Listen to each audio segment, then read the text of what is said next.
Bonjour à tous, c'est Portino, bienvenue pour cette nouvelle vidéo sur la SDHJCE TV. On s'était laissé il y a quelques semaines avec la tier list des scénarios du premier cycle du jeu et donc en ce début d'année 2025, je vous propose de continuer notre tier list avec le cycle 2 dans la Moria et avec 3 premiers scénarios dans la boîte de luxe qui s'appelait Khazad-dûm.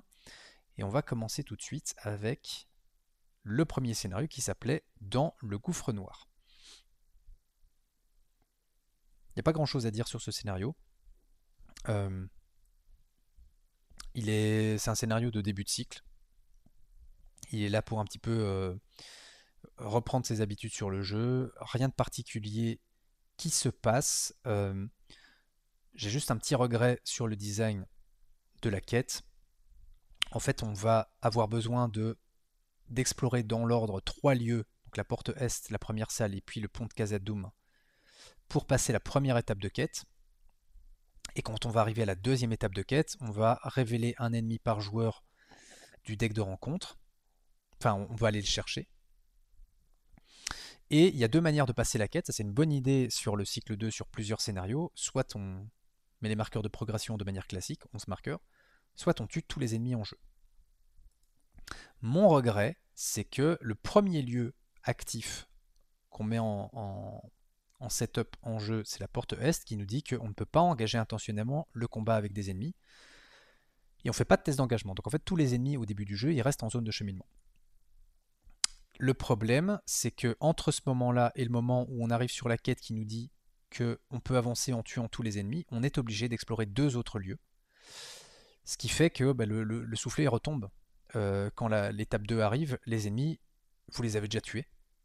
Donc il ne reste plus qu'un ennemi à tuer, celui que vous allez révéler, et vous allez passer l'étape 2 tout de suite. Ça aurait été sympa qu'on enchaîne la porte Est avec la patrouille de gobelins, c'est-à-dire vous accumulez les ennemis et dans la foulée, maintenant que vous pouvez les engager, si vous arrivez à tous les tuer, vous pouvez avancer. Ça se passe pas comme ça en pratique, donc voilà, il y avait l'opportunité de faire un scénario, je pense, plus mémorable que ça. Euh, c'est un petit peu une opportunité manquée.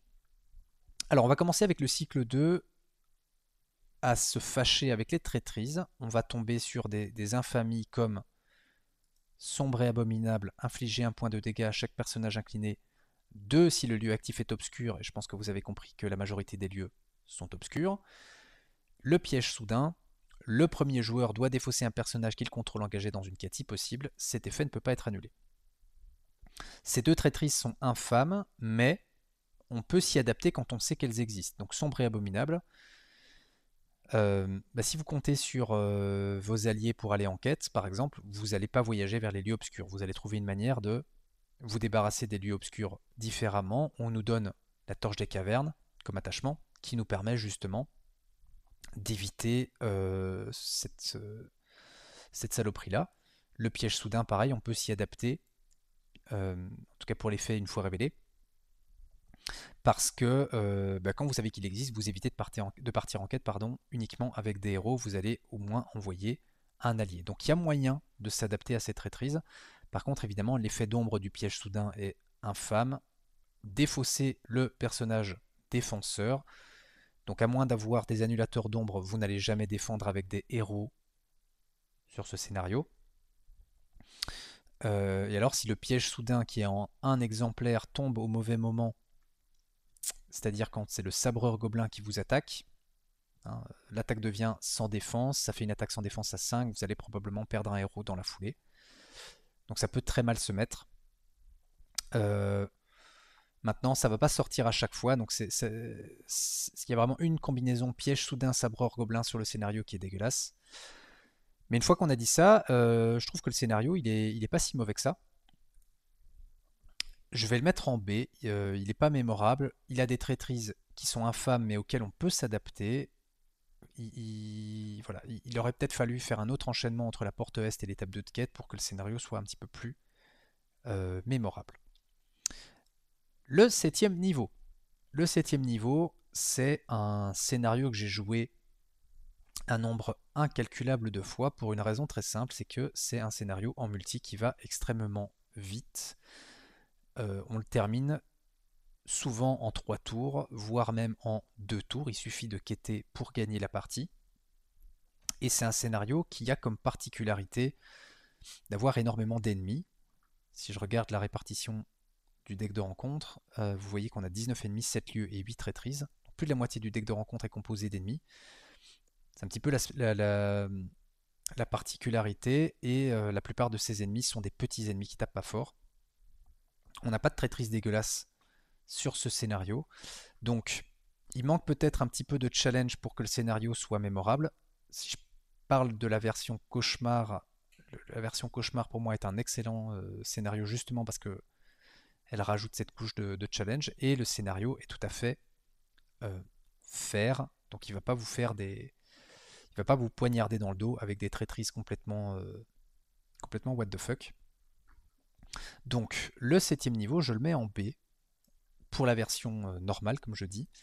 Il manque juste le petit seuil de difficulté pour que ça devienne un truc qu'on ressort pas uniquement, j'allais dire avec plaisir. On a plaisir à jouer le 7ème niveau, mais que ce soit un scénario mémorable, quoi.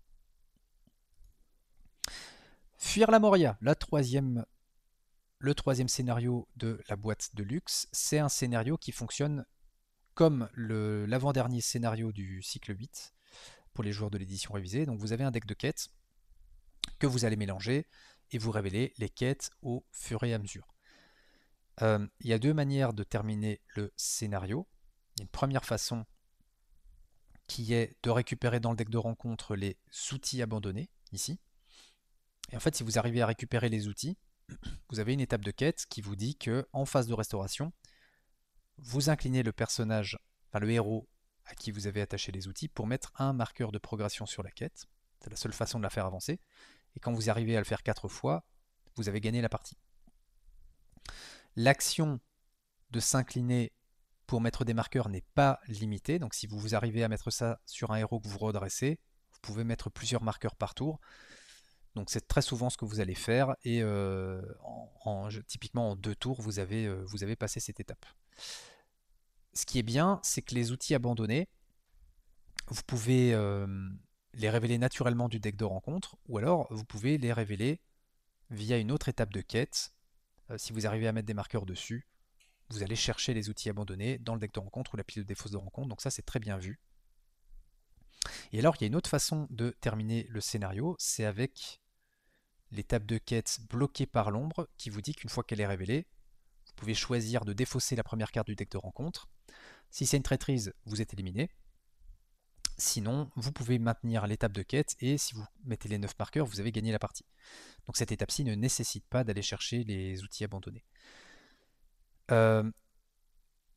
C'est très bien vu, je trouve, cette idée, parce que, en fait, si vous avez de la sonde, hein, au hasard, vous jouez en solo avec Ena Marchand Rivière, hein, je ne suis pas en train de vous parler d'une carte de niche, vous savez quelle est la première carte du deck de rencontre, donc vous savez si c'est une traîtrise, vous révélez bloqué par l'ombre, vous savez si vous faites le choix de défausser la première carte ou pas. Donc techniquement, si au tour 1 vous posez Ena Marchand Rivière, et que cette carte-ci est la première que vous révélez du deck de rencontre, vous pouvez terminer la partie tout de suite, si ça se met dans cet ordre-là.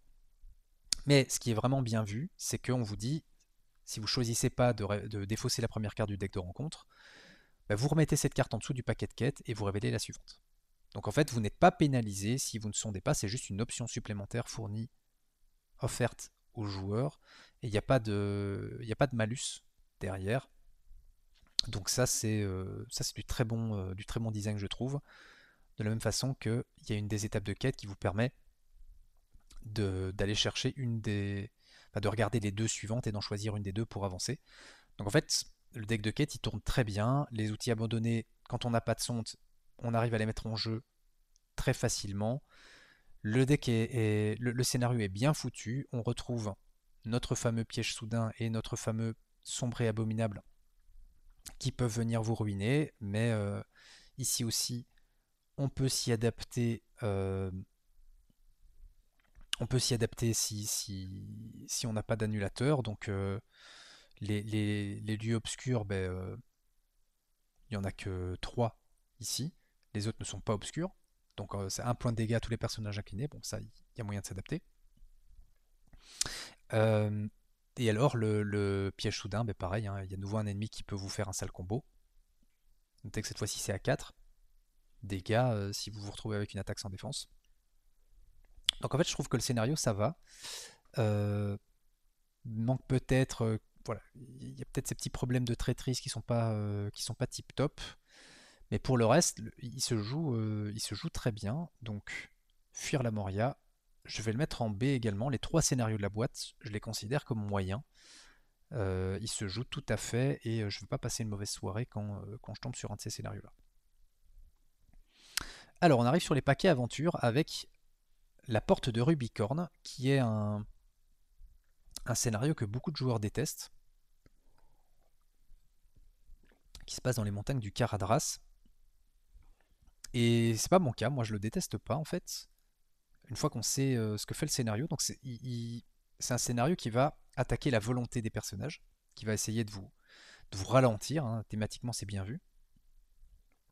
Et on se souvient tous, quand on l'a joué, de la 3e étape de quête qui nous dit que quand les personnages ont 0 de volonté, ils sont défaussés. Donc ne venez pas sur ce scénario avec Bérégon, ça va piquer. Euh, Et donc on attaque votre volonté de plusieurs façons. Il y a le lieu Caradras qui va perdre un point de volonté à tous les personnages en quête. Il y a la tempête de neige qui va arriver en fin de partie, qui n'est pas dans le deck de rencontre au début, qui fait perdre un point de volonté à tous les personnages en quête. Il y a le froid glacial que vous devez attacher à un héros qui perd 2 points de volonté. Enfin donc ça vous attaque vraiment de tous les côtés et évidemment sur la dernière étape de quête, mais il faut que vous soyez en place. Hein, si vous savez comment jouer le scénario, vous n'allez pas arriver jusqu'à l'étape 3 trop vite, parce que à l'étape 3, hop, ici, vous avez les tempêtes de neige qui vont être mélangées dans le deck de rencontre. Et donc il me semble qu'à la fin de l'étape 2, voilà, le Caradras devient le lieu actif. Donc en fait c'est la 3e étape de quête qui va vraiment vous challenger. Vous passez pas à la 3e étape sans être prêt. Et une fois qu'on a dit ça, ben, quand on sait ce que fait le scénario, hein, attaquer à la volonté, en solo il se joue très bien, vous n'aurez pas de combo dégueulasse. Bah, sauf si vous avez la tempête de neige que vous venez de mélanger qui tombe pile au moment où vous êtes sur le Caradras. Là, vous allez perdre des persos. Mais pour le reste, en fait, je trouve que le scénario est pas mauvais du tout. Il vous attaque, il vous challenge. C'est ce que moi j'attends d'un scénario. Il vous la fait pas à l'envers. En multi, à 4, vous pouvez vous retrouver avec des sales enchaînements. Du style avalanche, vous inclinez tous les persos et vous les mettez en quête. Et derrière, vous avez une tempête de neige et tous les persos en quête perdent un point de volonté. Donc ça peut vous faire des combos, mais les cartes individuellement vous flinguent pas. Il faut vraiment que les cartes se mettent dans le mauvais ordre. Avalanche, il y en a une dans le deck de rencontre. Il faut que les cartes se mettent vraiment dans le mauvais ordre pour vous faire des dégâts. Donc en fait, la porte de Rubicorne, ça va pas être une opinion très partagée, je pense. Je vais la mettre en B. Voilà, je considère que le scénario est moyen, il se joue tout à fait. Alors par contre, on va se fâcher. La route vers Foncombe. Il n'y a rien de particulier à dire sur les étapes de quête. Voilà, c'est du. Je vous montre la première étape, voilà, il n'y a rien. Il faut mettre 20 marqueurs. C'est passionnant. Les ennemis sont tout à fait ok, sont tout à fait normaux. Les lieux sont tout à fait normaux. Mais il va falloir qu'on parle des traîtrises. Alors ça me dérange pas l'amadossement, vous perdez un allié. Ça me dérange pas le vent glacial, vous perdez toutes vos ressources. Ok, si tu veux. Il faut qu'on parle du reste. Embuscade orc. Une fois révélés, tous les ennemis orcs dans la zone de cheminement engagent au combat le premier joueur. Jusque-là, ça ne me pose pas de problème. On va lire maintenant la deuxième phrase.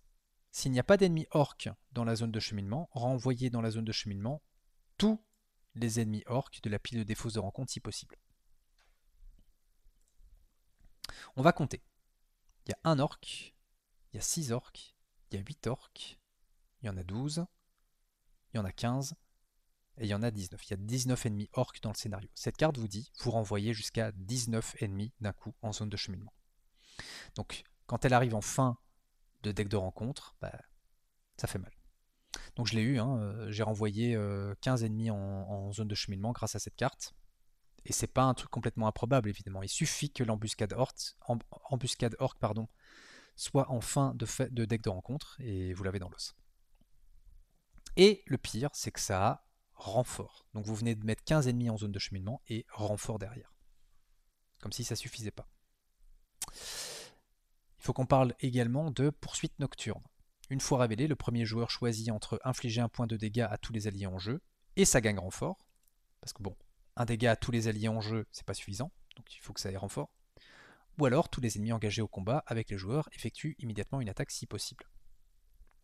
Alors je parle rapidement de la réponse que Caleb avait donnée à une question de règle qui n'a réponse qui n'a aucun sens. Caleb faisait la distinction dans sa réponse, c'était pas sur cette carte-ci, entre l'expression chaque et l'expression tous. En nous disant, quand sur un texte il est écrit chaque, il faut qu'il y ait au moins un. Par exemple, chaque héros s'incline, il faut qu'il y ait au moins un héros inclinable. Si par contre il est écrit tous, tous ça peut vouloir dire 0. Donc tous les héros s'inclinent, ça peut vouloir dire 0 héros s'incline. Et par ailleurs, Caleb nous disait, l'expression si possible implique que quand vous êtes confronté à un choix, vous ne pouvez choisir l'option pour laquelle il est écrit si possible que quand elle est applicable. Sauf que si je prends les deux réponses de Caleb sur cette carte, tous les ennemis engagés effectuent immédiatement une attaque si possible, mais comme on me dit que tous ça peut vouloir dire 0, ben, par définition, la deuxième possibilité est toujours possible. Donc le si possible est complètement superflu. Donc évidemment c'est une réponse qui n'a aucun sens. Hein. J'avais dit que j'arrêtais le Caleb bashing, mais sur les réponses aux règles, il y a quand même beaucoup de choses à redire sur le manque de rigueur dont il a fait preuve. Et donc en fait, si je prends l'explication de Caleb, on me dit soit je mets un dégât à tous les alliés en jeu et renfort, donc une horreur de traîtrise, ou alors il se passe rien. Bon, bah évidemment, je vais dire qu'il se passe rien. Maintenant, si je mets de côté la réponse de Caleb et que je dis que le truc qui est le plus logique, évidemment, c'est sûrement ça qui était pensé de base. La deuxième option n'est utilisable que si vous avez un ennemi engagé. Ben vous avez le choix entre juste prendre une attaque, mais il faut que vous ayez un ennemi engagé pour choisir ça, ou alors ben, un dégât à tout le monde et renfort. Évidemment, comme ça renfort, poursuite nocturne, vous pouvez en avoir 2 sur le même tour. Hein. Donc 2 dégâts à tous les alliés, qu'ils soient inclinés ou pas, et ça vous ne pouvez rien y faire. C'est la différence avec Sombre et Abominable qu'on avait vu avant. Sombre et Abominable, c'est un dégât, voire 2 à tous les persos inclinés, mais vous pouvez tout à fait vous adapter. Ici, il n'y a rien à faire. Vous ne pouvez pas vous adapter si vous n'avez pas de quoi annuler cette traîtrise. C'est juste un dégât à tous les alliés et renforts, vous ne pouvez rien faire. La seule manière de vous adapter, c'est de garder un ennemi engagé pour pouvoir choisir la deuxième option. Mais du coup, il faut qu'on parle de la troisième carte, Sentinelle endormie. Une fois révélée, infliger un point de dégâts à chaque personnage incliné. Ensuite, incliner tous les personnages redressés. Donc vous révélez ça, tous vos personnages sont inclinés pour la phase de combat, vous aviez gardé un ennemi pour éviter poursuite nocturne, et bien derrière vous prenez la sentinelle endormie et ça vous fera une attaque sans défense, merci, bonsoir.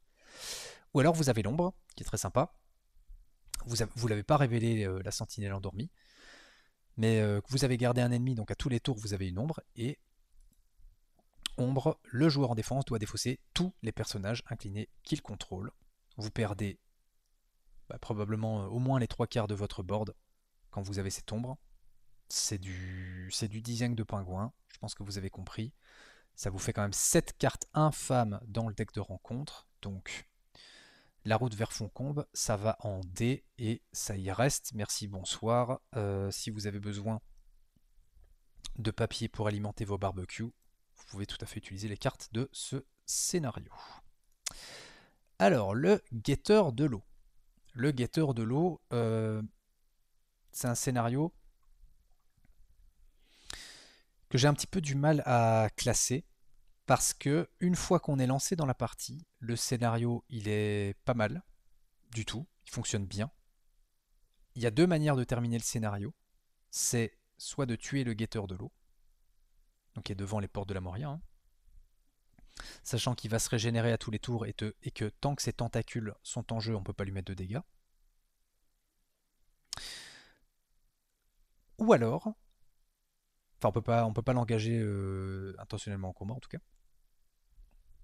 Ou alors on arrive à terminer le scénario en résolvant l'énigme des portes de Durin.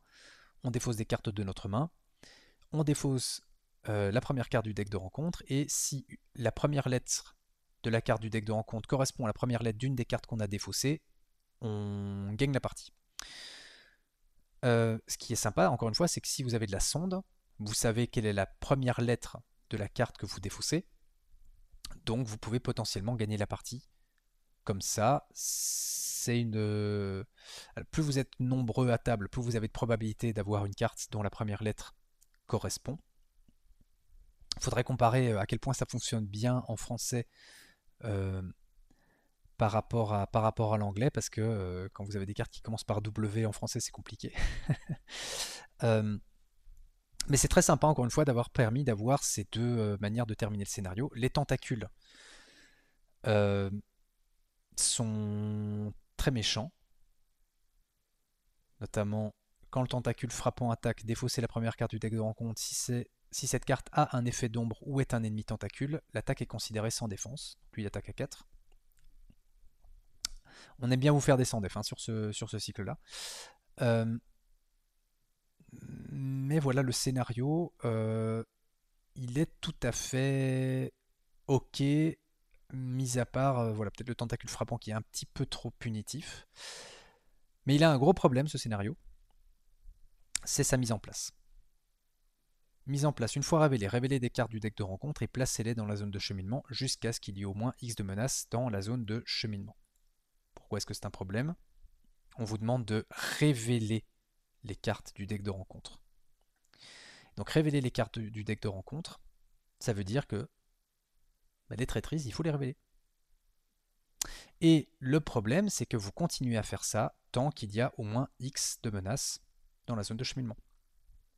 Donc moi, ce que j'ai eu, c'est 2 fois celle-là, maudit 10. Voilà, je monte ma menace de 10 en mise en place. Je peux rien faire, hein. J'ai même pas de ressources pour jouer tester sa volonté. Et je me suis chopé 2 saisies que vous devez attacher à des héros, et à la fin du tour, vous devez défausser le héros attaché, sauf si vous inclinez un autre héros pour le sauver, mais évidemment, en mise en place, quand vous avez deux héros qui sont saisis, avec le troisième, vous ne pouvez pas partir en quête, ni attaquer, ni défendre, puisque vous allez devoir l'incliner pour sauver un des deux autres héros, et le troisième héros, il est perdu. Hein. Et tout ça, c'est révélé à la suite. Donc, en termes de variabilité, ça ne va pas du tout, bien évidemment. Ce que je conseille de faire, si vous voulez jouer le guetteur de l'eau, c'est pour la mise en place, vous faites du reroll. C'est-à-dire, si vous révélez des traîtrises, vous faites comme si vous ne les aviez pas révélées, vous remélangez le deck de rencontre jusqu'à ce que vous révéliez uniquement des lieux et des ennemis. Et vous adaptez la mise en place comme ça, parce que sinon, vous pouvez perdre en mise en place, quoi. Donc ça aussi, c'est du mauvais design qu'ils vont corriger par la suite, hein, en remplaçant le révéler des cartes par défausser des cartes et placer-les. Mais voilà, encore une fois, c'est pas réfléchi quoi comme mise en place. Donc pour cette raison-là et le fait que vous avez quand même des tentacules qui peuvent être trop punitifs, le guetteur de l'eau, je vais le mettre en C. Dommage, il y avait des bonnes idées dessus, mais le design est trop mauvais pour que je considère que le scénario est moyen. La longue obscurité. Alors, la longue obscurité, c'est un scénario dans lequel la mécanique particulière, c'est qu'on va vous demander de faire ce qu'on appelle des tests d'orientation.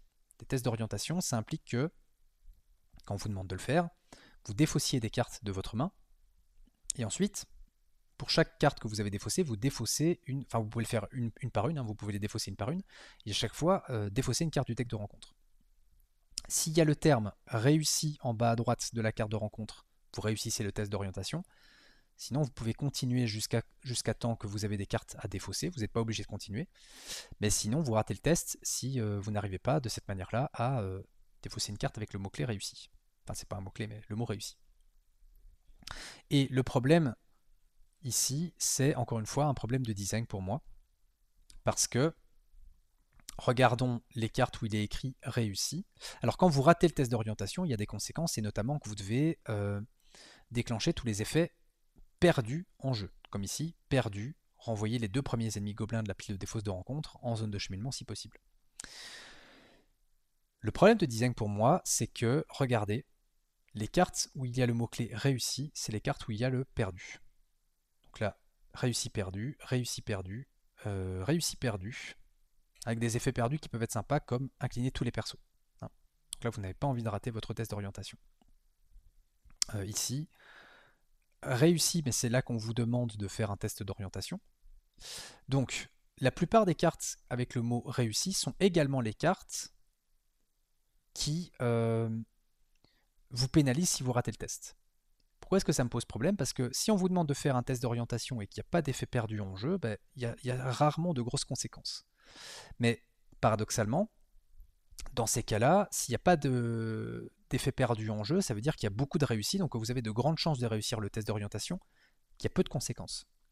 Par contre, si vous avez beaucoup de cartes avec réussi, enfin avec les mots-clés perdus en jeu, ça veut dire que vous avez d'autant moins de réussi dans le deck de rencontre, donc vous avez beaucoup moins de chances de réussir votre test d'orientation quand il va être le plus punitif. Donc en fait, soit c'est peu punitif, vous avez plus de chances de réussir, soit c'est très punitif, vous avez peu de chances de le réussir.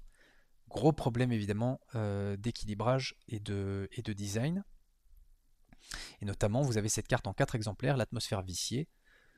Le premier joueur fait un test d'orientation. En cas d'échec, infliger 2 points de dégâts à tous les personnages en jeu et déclencher tous les effets perdus en jeu. Ça, c'est potentiellement du game over.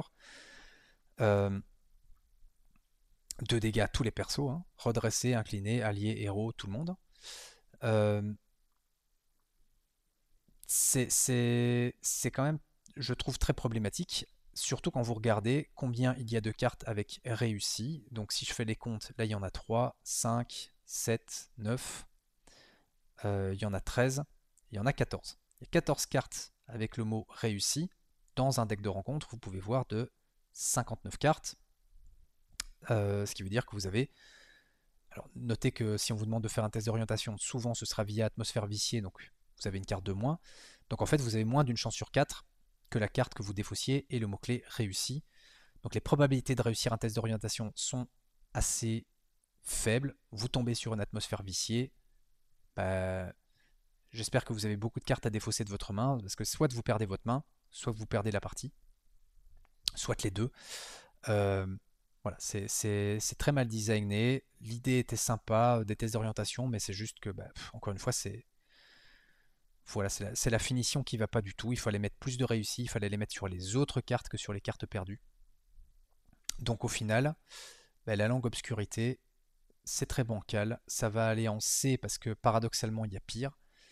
Mais voilà, c'est pas un scénario qui est très intéressant à jouer et c'est juste mauvais, quoi. Alors, les fondations de pierre. Je vais pas me faire des copains.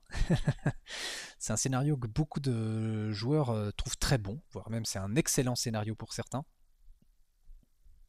Et pour moi, c'est un scénario qui a un énorme problème. En fait, quand vous allez arriver à la deuxième étape de quête, à partir de la deuxième étape de quête, vous allez avoir des petites surprises. À la deuxième étape de quête, on va vous dire, à chaque fois que vous vous engagez en quête, vous défaussez les 2 premières cartes de votre deck. Jusque-là, pourquoi pas. À la troisième étape de quête, c'est là le passage mémorable de Fondation de Pierre. Vous devez immédiatement défausser tous vos objets, armure, armes, lumière, c'est pour la tâche des cavernes. Donc en fait, si vous avez des attachements, des boucliers gondoriens, etc., tout ça, ça dégage. Et ensuite, en étape 4, si vous êtes en multi, chaque joueur va être séparé, chaque joueur va avoir sa propre étape de quête. Si vous êtes en solo, vous avez 4 étapes de quête, vous en révélez une sur les 4. Alors il y a certains joueurs, j'ai lu des avis de certains joueurs qui disaient c'est chouette parce qu'il y a de la variabilité dans l'étape 4. Pour moi, c'est pas chouette, parce que c'est pas de la variabilité, c'est du déséquilibre. Enfin, c'est pas de la diversité, c'est du déséquilibre. Il y a une carte par exemple qui vous dit, si vous tombez sur celle-là, hein, au hasard, vous révélez 2 cartes du deck de rencontre et vous les placez dans votre zone de cheminement. Il y a une autre carte qui vous dit, vous défaussez toutes vos ressources. Par contre, vous révélez pas de carte du deck de rencontre et il faut mettre 17 marqueurs. Regardez celle-ci. Vous devez défausser l'entièreté de votre main.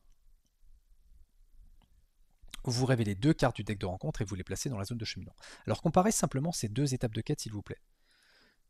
On vous dit simplement révélez 2 cartes et vous devez mettre 11 marqueurs. Ou alors, révélez 2 cartes, perdez votre main et vous devez mettre 7 marqueurs. Est-ce que vous considérez que perdre sa main, ça vaut 4 marqueurs de progression? Moi pas. Donc évidemment, devoir mettre 7 marqueurs et perdre sa main, c'est énormément plus punitif que devoir mettre 11 marqueurs et garder sa main. Donc ça, c'est un gros déséquilibre de design, c'est mal designé. Et puis il y aura une surprise à la dernière étape de quête. Vous ne pouvez pas engager en quête plus d'alliés que les héros que vous engagez en quête. Donc, si vous faites le compte, vous aurez perdu tous les attachements que vous auriez pu mettre, tous les objets, par exemple les pierres de Celebrian, etc., pour booster vos héros. Donc vos héros, ils sont tout nus à la fin de l'étape 3. Si vous vous dites, c'est pas grave, je joue pas mes attachements, je les garde en main pour les mettre en jeu après la révélation de l'étape 3, vous avez une chance sur 4 de perdre votre main, et donc votre plan il tombe à l'eau. Et puis maintenant que vos héros sont tout nus, on vous dit vous pouvez pas mettre plus d'alliés en quête que les héros. Donc ça c'est bien parce que c'est un scénario qui essaie de vous challenger en vous disant ben voilà, je vous retire des solutions pour essayer d'avancer. Au niveau des traîtrises, on retrouve les pièges soudains, les sombreries abominables. En dernière étape de quête, vous allez devoir également mélanger dans le deck de rencontre ceci, seul et perdu. Notez que ce n'est pas dans le deck de rencontre pour commencer. Une fois révélé, chaque joueur choisit et mélange un héros qu'il contrôle dans son deck. Donc vous perdez un héros, quoi. C'est la 4e étape de quête que vous révélez ça. C'est la 4e étape de quête. Et en fait, ça c'est encore une traîtrise extrêmement punitive, mais vous ne commencez pas avec. En fait, pourquoi est-ce que je considère qu'il a un gros problème ce scénario? Regardez la première étape de quête. Quelle est la pénalité que vous avez à la première étape de quête? Aucune. À partir de la 2e étape de quête, vous perdez des cartes, vous perdez tous vos attachements, vous perdez votre main, et potentiellement vous perdez des héros. En fait, il n'y a qu'une seule manière, une seule bonne manière de jouer le scénario, c'est méthode cycle 8. Vous temporisez l'étape 1, je temporise, je temporise, je temporise, je temporise, et une fois que j'ai tout mon board en place et que j'ai 25 alliés en quête, maintenant j'avance à l'étape 2. Je dois défausser des cartes de mon deck, c'est pas grave, mon deck est vide. Je dois défausser tous mes attachements, c'est pas grave, j'ai 25 alliés. Je dois perdre ma main, c'est pas grave, j'ai eu tout le temps que je voulais pour jouer ma main. Et puis ici, je peux mettre que 3 alliés en jeu, en quête, c'est pas grave parce que j'ai joué tous mes alliés, donc je vais mettre les 3 plus gros alliés. Voilà. Et une fois que vous savez ça, le scénario il devient mauvais. Parce que le scénario, ça devient un scénario du cycle 8, dans lequel vous avez tout votre temps pour vous mettre en place. Il n'y a rien à l'étape 1 qui vous empêche de vous mettre en place autant que vous voulez. Ça aurait été beaucoup plus sympa si on nous avait mis la pression. Et là, pour le coup, j'aurais rejoint l'avis général qui est que c'est un bon scénario, voire un très bon scénario. Si à l'étape 1, on me mettait la pression en me disant à la fin du tour,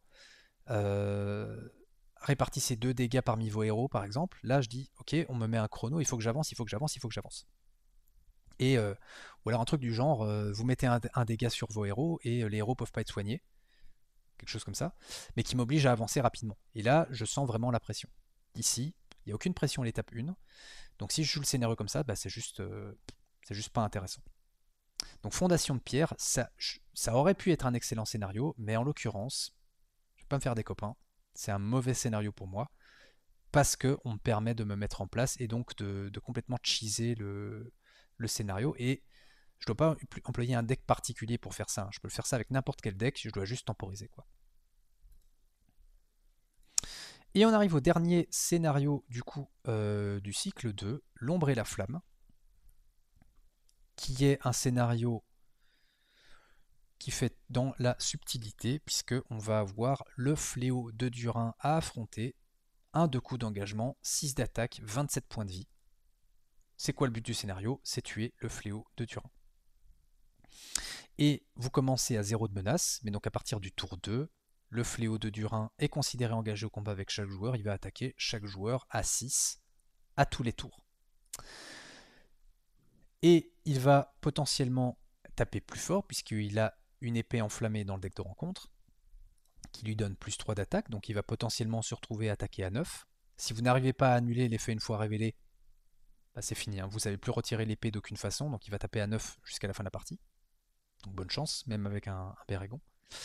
Et vous avez un fouet qui va dire qu'à chaque fois qu'il attaque, vous défaussez une carte au hasard de votre main. Donc quand il est équipé de son épée et de son fouet, il tape à 9 et il vous fait défausser des cartes de votre main à tous les tours.